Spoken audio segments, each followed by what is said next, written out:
Welcome to Do We Belong Here, a podcast dedicated to proving that everyone has a place in the world of cybersecurity. Hey there, this is Sarina Gandy from Cyber Florida. I'm here today with Jen Easterly, the director of CISA, and I'm going to be speaking to her about her journey and the role of women in cybersecurity. Thank you so very much for being here today. My pleasure. I'm just going to go ahead and kind of dive right in with our first question. You are one of the highest ranking government cyber women in the world, and I think a lot of people watching this will probably already know a bit about your story, but I would love to hear it from you. How did you end up where you are today as the director of CISA?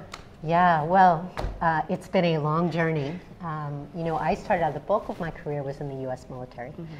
So just after my 18th birthday, I went to West Point. My father had been a Vietnam veteran. It was always important to me to serve. I wanted to serve in the Army. I wanted to be an officer. I applied early, got in early to West Point, and as I always joke, I made the big mistake of never visiting the school before I showed up. And I showed up, I was the 10th class of women there. Wow. The academy had been around since 1802. I showed up in 1986, first women were there in 1976, and it was really, really challenging. Women were about 10% of the Corps back then, but it was the first time in my life where I really felt, wow, I'm in an environment where people absolutely don't look like me at all. And it was really, really, really tough. But at the end of the day, it contributed to making me who I am, both in terms of the values that you get by serving in the military, but also recognizing that to have the best team, the most effective team, you have to have a team that brings together people from various different backgrounds, from different experiences, from different education levels, from different gender, sexual orientation, from neurodiversity, and that's something that has informed my career path. Whether I'm leading in the military, leading in the intelligence community, leading at the White House in policy, whether I was in the private sector when I served at Morgan Stanley doing cybersecurity operations and resilience, and it has been an experience that has really informed how I've tried to build and evolve CISA, which of course is the newest agency in the US government. And so it's a little bit of a startup agency, so you have a real privilege and gift to be able to build things, to co-create that culture with the workforce. And one key principle that we have of our culture framework is to foster belonging. And I think to do that, you really have to ensure that everybody, no matter who they are, where they come from, feels not just safe and welcome, but really celebrated and cherished for who we are and what we can bring to the mission. And so that's sort of the thematic evolution in my career path. And really at the end of the day, whether it's counterterrorism or intelligence or cybersecurity, I think about my core competency as leadership. And leaders need to be able to build teams that operate well together, have a sense of psychological safety, and really have that sense of belonging and inclusion that makes a team as effective as it can be. Belonging is what we are all about, so I absolutely love to hear that. And it's different, right? I mean, it's one thing to be included. It's one thing to be invited in the room. It's another thing to truly feel like you belong there. And I'm sure probably you've had this experience as well in organizations that don't prize inclusion and belonging, and it's a different feel. It really is a different feel how you're treated, and frankly it's up to leaders to create that environment. And that's why I'm doing this with you today, because it's so important. I absolutely love to hear that. I did, of course, a lot of research on you before this, and just reading through all that you've done and accomplished and all the impact that you've made was crazy to read, but hearing it is just, it's very admirable in the work that you are doing to help show the women and everybody that they belong in this industry. It pays off, and it is a team effort, we all have to do it together. 100%. Yeah, 100%. I absolutely love that. So you have done so many things. You've accomplished so many things, and one big thing that we like to discuss is the concept of perseverance and what it means for us as women in general and just as women in cybersecurity. So how has your idea of perseverance changed from when you were beginning, you know, your career in the Army to where you are today? Yeah, very different, very different. You know, as one of the few women at West Point, and then in the first half of my career in the Army, where I was in infantry division, so I was in the 25th Infantry Division, Schofield Barracks. I was in the 18th Airborne Corps at Fort Bragg, so highly male-dominated. And oftentimes you feel like to be successful, because as a leader, you're leading male-dominated teams, and to be successful, you have to be as strong as fast as tough as the men who you're serving with. And it's almost like you put on this body armor of sorts. And that was a very different way of operating and leading than I've evolved into many decades later. And I think it's because as I've evolved as a leader, I really recognize that at the end of the day, you're not going to be the best leader you can be unless you truly are your authentic self. And I don't think I had an idea of what that was when I was in my 20s or even 30s. You know, the authenticity, I think that comes with dealing with a lot of adversity, frankly, and realizing you have to be you to be effective. And it's important as a leader that you model that. And because I just fundamentally believe that unless people are able to bring their backgrounds, their experiences, their beliefs, their motivations, their aspirations, their inspirations with them to a mission, they're just not going to be as good as they could be. And so now as a leader, I really focus on creating an environment of psychological safety where people lead with empathy, where we foster a sense of belonging, where we're willing to take risks and take ownership and accountability of what we do, and also recognize like we can make mistakes, but if we all lift each other up together, that's the way we're going to be successful. And so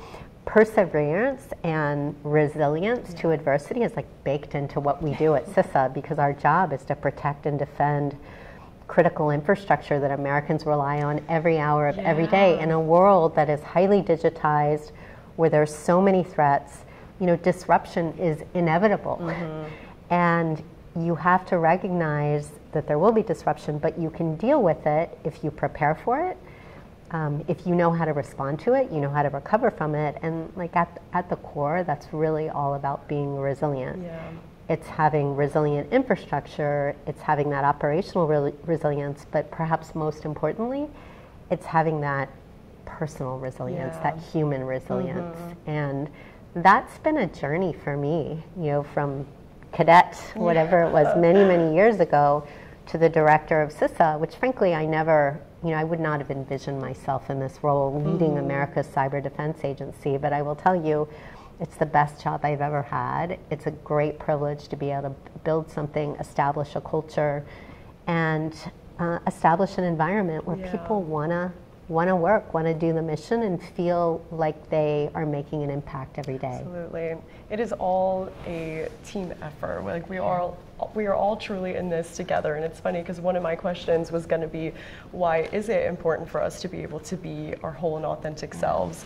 And for the record, I think you do an amazing job at leading, because you show up as you are, and it's inspiring. It makes me want to do the same. And you know, it takes time, I think, to really uncover what our authentic self even is, and to be able to bring that to the table. You know, I noticed, I don't know, what does your tattoo say? This one says "Be still and know." Be still and this know. is special to me. This is a free spirit rose. I found it in London at a garden when I studied abroad there, and that trip and that experience just changed my life. That might have been one of the first times I ever truly was like, this is me. Like, I am living my dream. I am creating a life that I'm in love with, you know. It really matters. Yeah, it does. I got this. I was looking at this too. You know, 4 or 5 years ago, and this was inspired by a philosophy known as Ikigai, Okay. which comes from Okinawa, and essentially it translates into your reason for being. Oh, wow. And I designed this with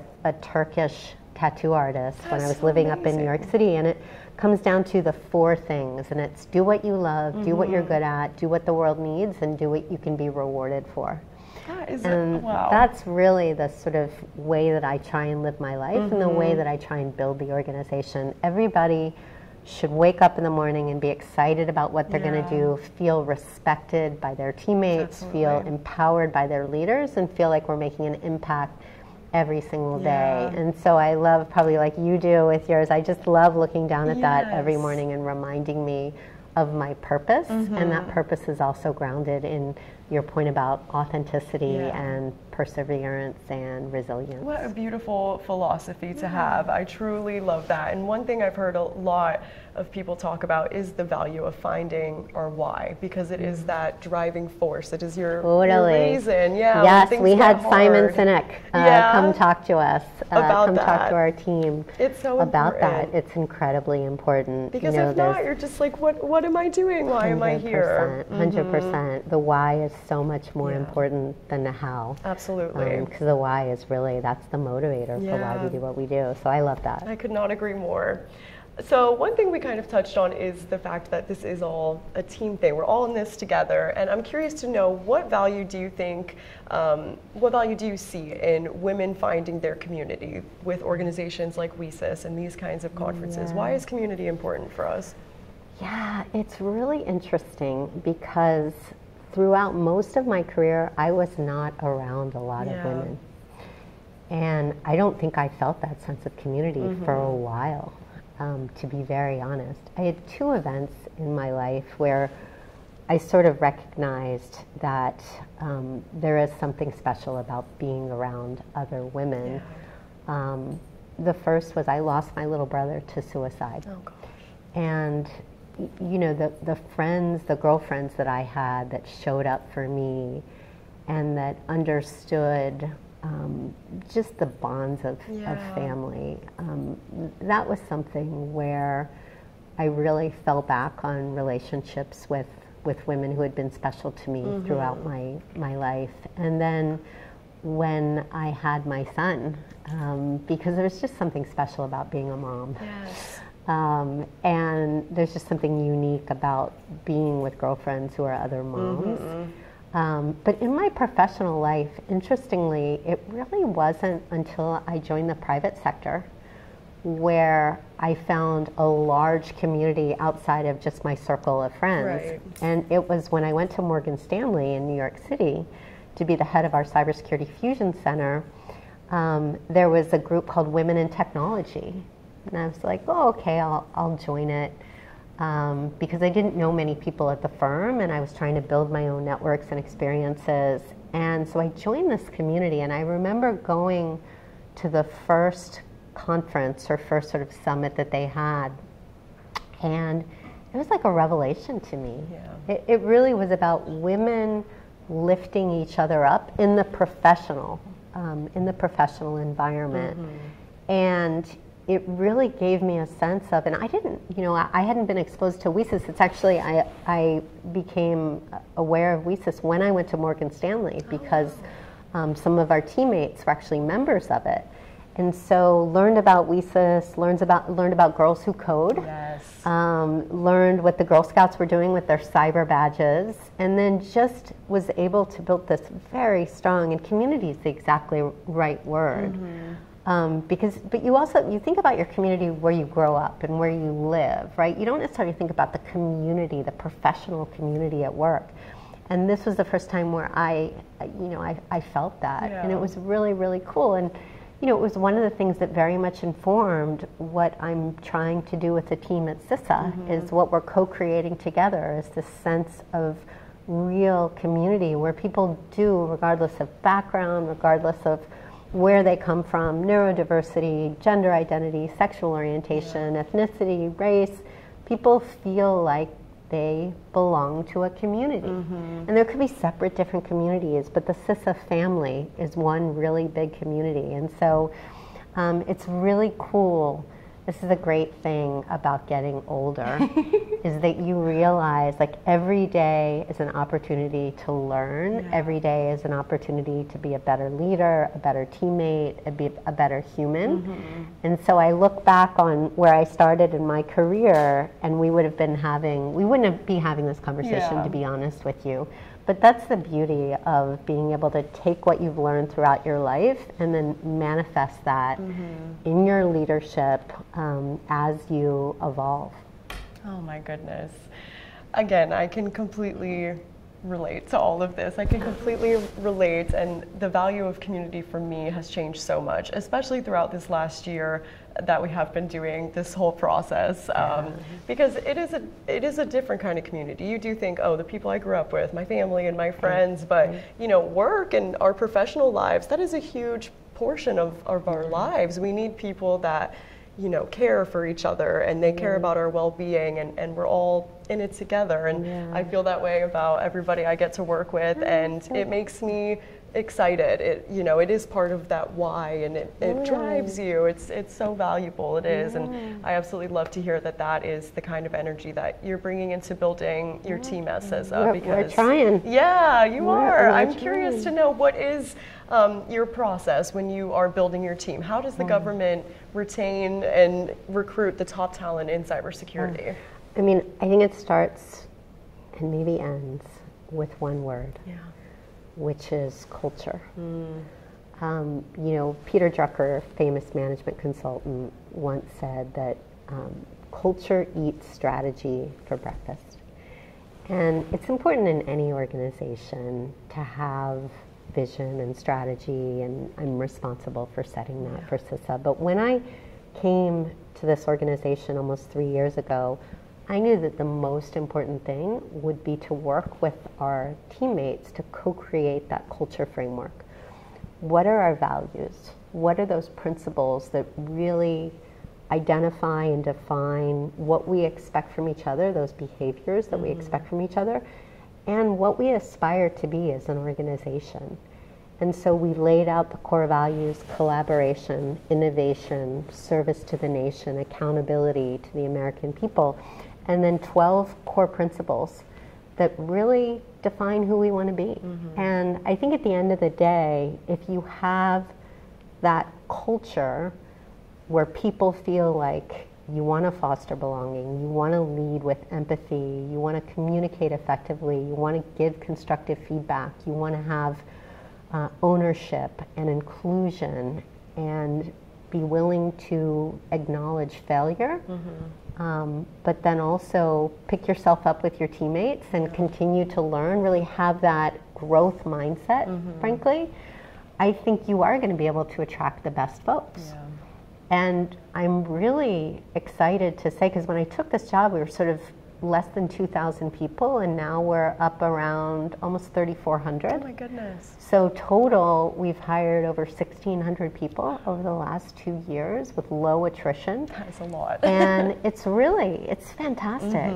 We've built out our field, which is really the tip of the spear for us, because that's where we work with people at the local level, at the state level, small businesses, critical infrastructure owners and operators around the country. I'm really proud of our field force, but we've built out in so many ways, and it's just awesome. Every 2 weeks we bring on new folks, and I get to welcome them to the team. I get to swear them their oath, which to protect and defend the Constitution of the United States against all enemies, foreign and domestic, which is a really like special and frankly rare thing, to be a public servant, to really sign up to defend Americans and defend the critical infrastructure that they rely on, that we rely upon every day. And it's really special. And so I give them the oath, swear them in, and then I take my half an hour to talk about our culture, to lay out those values, to lay out those principles, and why they are so fundamentally important to what CISA is, what we're trying to be as a fundamentally, and this is the other thing, partnership agency. So CISA is so unique in that we're not a law enforcement agency, we're not a regulator, we don't collect intel, we're not military, although we have a lot of veterans, we are an agency that lives and dies on our ability to create trusted partnerships. Wow. And so not only do we need to have technical skills, but we have to have those human skills. We have to be able to create partnerships. We have to be able to be empathetic. We have to listen. We have to pay attention. We have to really be able to create effective teams. Yeah. And that's why it's so important for us to have a culture that is very rooted in treating people well, whether it's our teammates at CISA, our partners across the federal government at the state and local level, in industry, working with nonprofits like WiCyS, whether it's academia, hackers, and security researchers. It's all about recognizing we want to be good partners. We want to create that trust because people don't trust institutions, they trust people. And we want to add value, we want to be responsive, we want to be transparent. And we have to approach partnerships with humility and vulnerability and authenticity and transparency. And that's why establishing a culture that represents all of that is the most important thing to do as a leader in any organization. It is the most important thing. People are one of the most important parts of cybersecurity, and I think a lot of us forget that. Yeah. We are the most important I part of absolutely it. too. I often say technology is easy, people are hard. Yes, exactly. That is the hard part. It is very true. Yes. Yep. I love hearing a little bit more about CISA, and you referenced earlier that you guys are kind of a startup right now. I'm curious to know, what is your vision for CISA, and how do you see it making a difference in the cyber world, particularly when it does come to representation in this industry? Well, I mean, I think we're already making a huge Yeah, difference. 2 years ago at WiCyS, I did the keynote and I called for 50% women in cybersecurity by 2030. Yes. So I think we've gone up maybe about 1% across the world, so about 25% women in the cybersecurity profession. At CISA, we've gone from 36% to 38% over the past couple of years. And it helps to be a woman leading because, oftentimes if you can't see it, you can't be it. So I love spending time in places like where WiCyS is convening, but also in places where there's Girl Scouts or younger women, because I think it's really important. If you're going to build 50% women by 2030, you have to start young. Yes, you do. You have to get people inspired from kindergarten to 6 to within high school, and that's a good thing both to build a diverse and inclusive cyber workforce, but it's also a good thing for the nation because the more people understand cyber, that it's not this uber technical scary thing, that they can be a part of it, and that there are many, many roles you can play. It's not just you're a coder, a programmer, a hunter, a vulnerability management person. You can lead partnerships, you can lead communication, you can lead our work with folks like WiCyS. You can lead on policy, you can lead on human resources, on finance. I mean, it really is a village of people who want to build America's cyber defense agency and to ensure that we can serve the American people and protect and defend the cyber and physical infrastructure that people rely on every day for water, for power, for transportation, for communication, for healthcare, for education. And so it's awesome to be able to do this mission with incredible people, and I feel so privileged every day. Your passion just shines through you. I feel it so strongly, and again, it is just very inspiring, and I feel like we are in safe hands with leaders like you. Thank you. I see you playing with your Rubik's Cube, and I have to know, tell me, when did this start? When did your passion for doing this start? Oh, wow. What does it do for your mind? I like to say I grew up in a house of cards. We were big game players. So whether it was cards or board games, I love video games. When I was a little kid, I got to, back in the day it was like Atari. You probably don't remember that. And so the Rubik's Cube, it was actually invented by Hungarian sculptor Erno Rubik.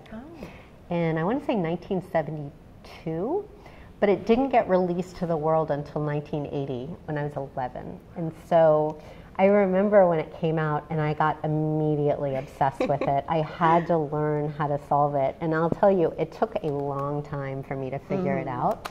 But once I did, I would go around to toy stores in the area, and toy stores when we would travel, around with my family a lot, and I would go into the toy store, and it was all the rage back then, and I would bet the clerk, hey, if I can solve that thing in 2 minutes or less, will you give me a free one?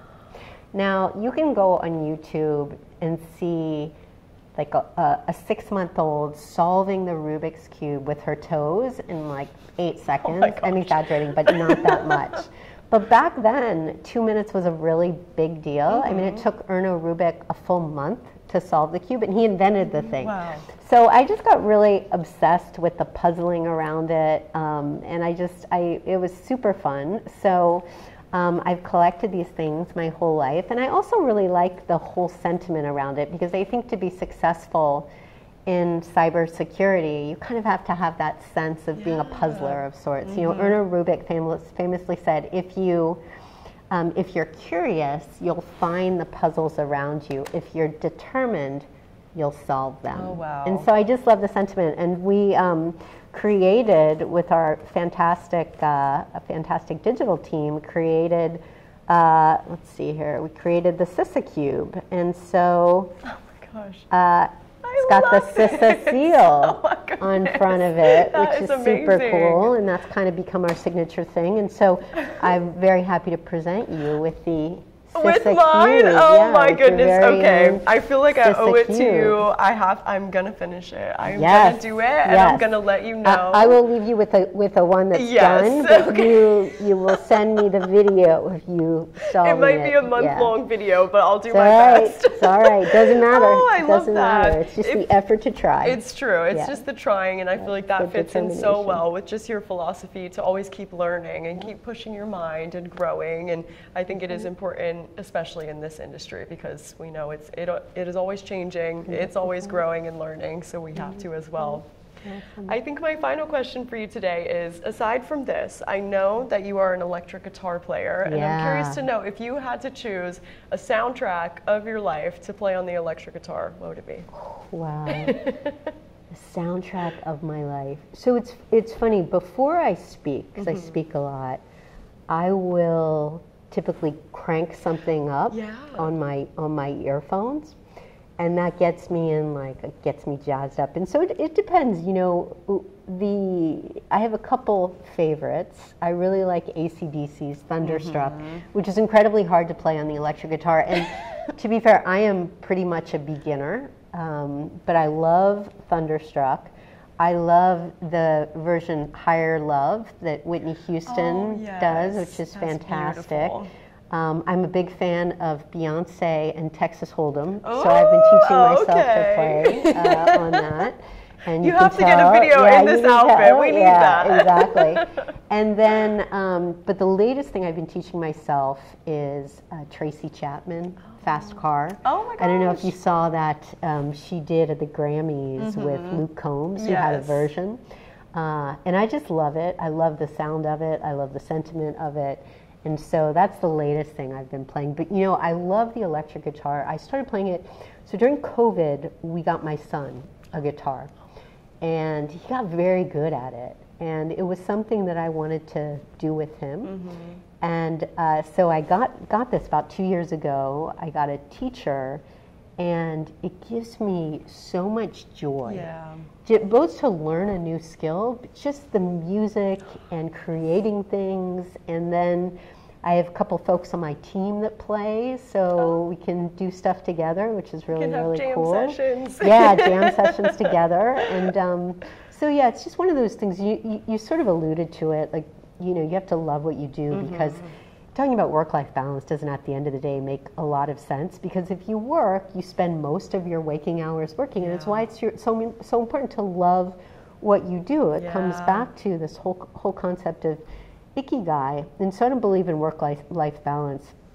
It's more about managing your energy, right? Knowing how to take care of yourself, your physical health, your mental health, and then how to take care of your teammate, and as you said, the folks in your community. But I've found that having an electric guitar in my office that I can kind of unplug and play, and then have people come in and you know, listen, and we sometimes have meetings where I'm playing my guitar, and So it's just, it's another way to create that culture where, again, you've got this focus on intense mission for the American people, but also on having fun. Yeah. Finding the balance in life and finding happiness. It's beautiful. And joy. Exactly. It's a beautiful philosophy, and I want to learn more about Ikigai. Yeah. I want to do some more research because that sounds... Your next tattoo? I know, it just might be. We might be twins next time you see me. Love it, love it.